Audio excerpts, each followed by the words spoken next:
విశాఖలో రేపు 11వ అంతర్జాతీయ యోగా దినోత్సవాన్ని నిర్వహించేందుకు సర్వం సిద్ధమైంది.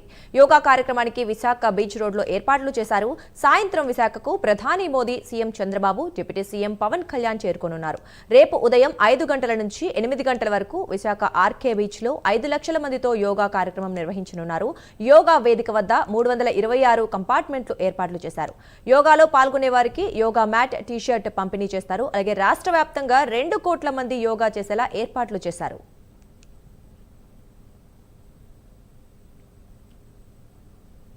ఇదే అంశానికి సంబంధించి మరింత సమాచారం మా కరెస్పాండెంట్ శ్రీరామూర్తి లైవ్ లో అందిస్తారు. శ్రీరామూర్తి, చెప్పండి, యోగాంధ్ర కార్యక్రమానికి భారీ ఎత్తున అయితే ఏర్పాట్లు చేస్తున్నారు. మరి అక్కడ ప్రస్తుతం పరిస్థితి ఎలా ఉంది? ఆల్మోస్ట్ అన్ని కంప్లీట్ అయినట్లుగానే మనకి తెలుస్తోంది. మరి ఏంటి పరిస్థితి?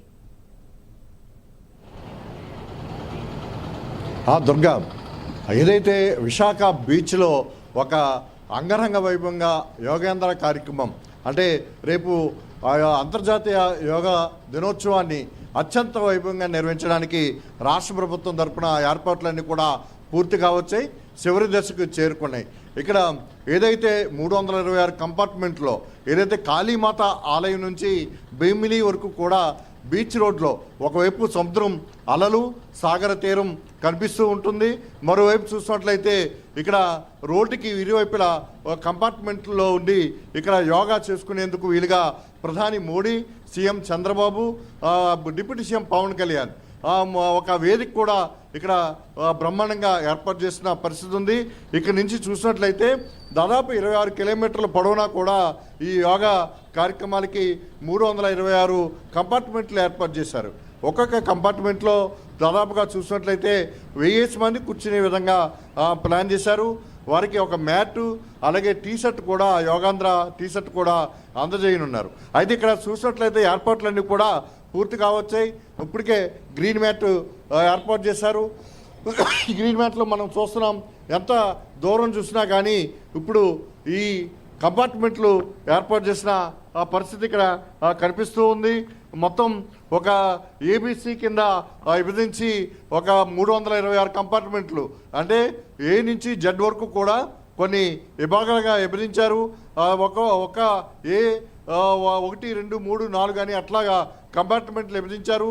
రాష్ట్ర మంత్రివర్గం అంతా కూడా ఉండి కొన్ని కంపార్ట్మెంట్లో ఎట్లా కూర్చోవాలి, వచ్చిన వాళ్ళని ఎలాగా ఇక్కడ కూర్చోబెట్టాలి అనే అంశం కూడా అధికారులకి ఇప్పటికే పూర్తి స్థాయి శిక్షణ ఇవ్వడం జరిగింది.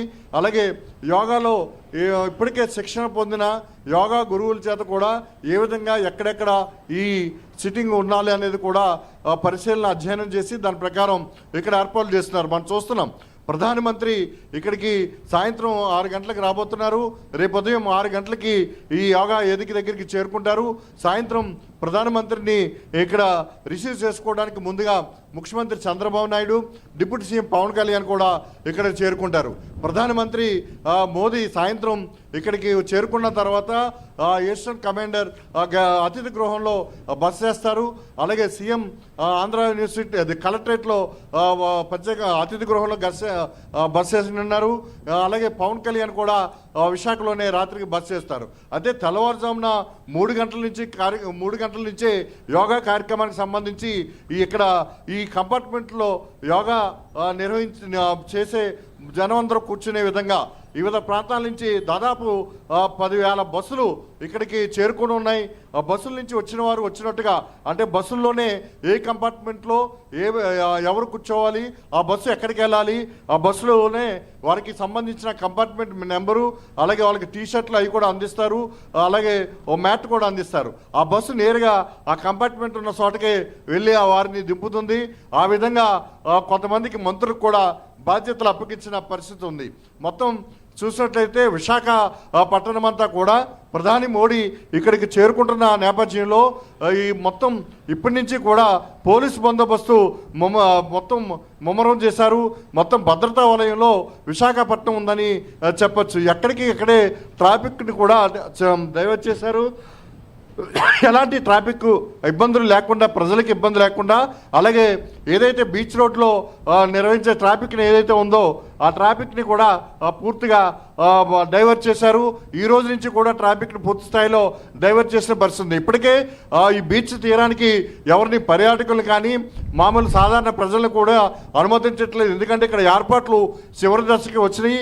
ఇక్కడ కాళీమాత ఆలయం దగ్గర నుంచి చూసినట్లయితే భీమిలి వరకు కూడా 26 కిలోమీటర్ల పొడవున సముద్రం తీరాన్ని ఎంబడి ఈ బీచ్ రోడ్లకి ప్రస్తుతం అయితే ఈ ఏర్పాట్లు నిర్వహిస్తున్న నిర్వాహకులు, అలాగే బందోబస్తు నిర్వహిస్తున్న పోలీసు అధికార యంత్రాంగం, వారికి సంబంధించిన స్టాఫ్ తప్ప మరి ఎవరిని కూడా అనుమతించిన పరిస్థితి ఇప్పుడు ఇక్కడ కనిపిస్తుంది.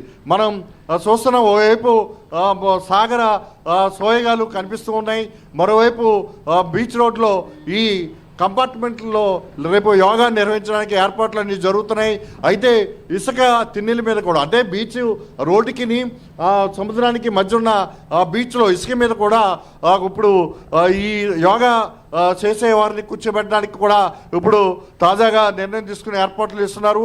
అంటే బీచ్ పొడవునా కూడా చాలా స్థలం సరిపోక, అంటే 5 లక్షల మందికి ఇప్పుడు ఇక్కడ ఏర్పాట్లు చేస్తున్న పరిస్థితి ఉంది. దానికి మించి ఇంకా ఇక్కడికి చేరుకునే అవకాశం ఉంది. అయితే ఇక్కడికి వచ్చే జనాన్ని నియంత్రించడం కోసం ఎవరైతే ఆన్లైన్లో నమోదు చేసుకున్నారో వారికే ఇక్కడికి అనుమతించే విధంగా అంటే ఒక క్యూఆర్ కోడ్ కూడా ఇచ్చిన పరిస్థితి ఉంది. ఇలాంటి నేపథ్యంలో చూసినట్లయితే మొత్తం ఇక్కడ మా విశాఖ తీరమంతా కూడా రేపు అంతర్జాతీయ యోగా దినోత్సవం నిర్వహించడం కోసం చాలా అంగరంగ వైభవంగా ఇక్కడ తీర్చిదిద్దారని చెప్పచ్చు. ఏదైతే గత అంటే 11వ అంతర్జాతీయ యోగా దినోత్సవాన్ని ఇప్పుడు ఇక్కడ రేపు నిర్వహిస్తున్న పరిస్థితి ఉంది. ఇదే సమయంలో ప్రధాని మోడీ ఇక్కడ యోగా నిర్వహిస్తున్న సమయంలోనే 170 దేశాల్లో ఈ యోగాన్ని కూడా చేసేందుకు వివిధ దేశాలు ముందుకొచ్చిన పరిస్థితి ఉంది. అదేవిధంగా ఒక భారతదేశం యోగాలో ఒక విశ్వ గురువుగా ప్రపంచానికి ప్రధాని మోడీ చాటి చెప్పారని చెప్పి కూడా ఒక సంకేతాన్ని కూడా ఇక్కడి నుంచి ఇవ్వబోతున్నారు. ఏదైనా ఒక యోగా చేయటం ద్వారా ఆరోగ్యం బాగుంటుంది, అలాగే మనసు ప్రశాంతంగా ఉంటుంది. అందరూ కూడా ప్రజలు ఇది జీవితంలో ఒక భాగస్వామ్యం చేసుకోవాలి. యోగా చేయటం ద్వారా మనశ్శాంతిగా ఉండొచ్చు, మందులు ఖర్చు లేకుండా మొత్తం ఆరోగ్యాన్ని కాపాడుకోవచ్చు అనేది ఒక నినాదాన్ని ఈ వేదిక ద్వారా ఇవ్వబోతున్నారు. అంతేకాకుండా ఈ యోగాకి సంబంధించిన ఏదైతే ఒక ప్రసిద్ధి ఉందో, యోగా వల్ల ప్రయోజనాలు ఉన్నాయో, యోగా వల్ల ఆరోగ్యం ఎలాగ పరిరక్షించుకోవచ్చో అనే అంశాలతోటి ఒక 9వ తరగతిలో ఒక పాఠ్యాంశాన్ని కూడా తీసుకురావడానికి రాష్ట్ర ప్రభుత్వం ప్రయత్నం చేస్తుంది. ఈ సంవత్సరం నుంచే అది ప్రవేశపెట్టాలా, వచ్చే సంవత్సరం నుంచి ప్రవేశపెట్టాలని కూడా ఒక విద్యాశాఖ అప్పుడు కసరత్తు చేస్తున్న పరిస్థితి ఉంది. ఏదైనా సరే ఇప్పుడు గత అమరావతి శంకుస్థాపనకి ప్రధాని మోడీ వచ్చినప్పుడు యోగా అంతర్జాతీయ దినోత్సవాన్ని ఇక్కడ ఆంధ్రప్రదేశ్లో నిర్వహించుకుంటాం, విశాఖలో నిర్వహించుకుంటామని చెప్పి ముఖ్యమంత్రి చంద్రబాబు నాయుడు దృష్టికి తీసుకురాగానే ఇక్కడికి చంద్రబాబు నాయుడు ఆహ్వానిస్తూ మే 21వ తేదీ నుంచి ఇప్పటి వరకు కూడా ప్రతి జిల్లాలోని కూడా యోగా ఆసనాలు చేస్తూ అనేక మందిని, ప్రజల్ని, అనేక శాఖల్ని కూడా సమన్వయం చేస్తూ ఇందులో భాగస్వామ్యం చేశారు. అందులో భాగంగా రేపొద్దున 5 లక్షల మంది ఈ ప్రధాని మోడీ పాల్గొనే ఈ అంతర్జాతీయ యోగా దినోత్సవ కార్యక్రమానికి హాజరవుతుంటే జిల్లా స్థాయిలో చూసినట్లయితే దాదాపు 2 కోట్లకు పైగా ప్రజలు ఇక్కడ అన్ని జిల్లా కేంద్రాల్లోని, నియోజకవర్గ కేంద్రాల్లోని భాగస్వామ్యం అయ్యి రేపు అదే సమయంలో యోగాసనాలు చేసే కార్యక్రమం కూడా చేపడుతున్నారు. ఇది ఇప్పుడు విశాఖ బీచ్లో ఒక అంగరంగ వైభవంగా రేపు అంతర్జాతీయ 11వ యోగా దినోత్సవం నిర్వహించడానికి కొనసాగుతున్న ఏర్పాట్లు. Durga. Right, thank you Sriramamurthy.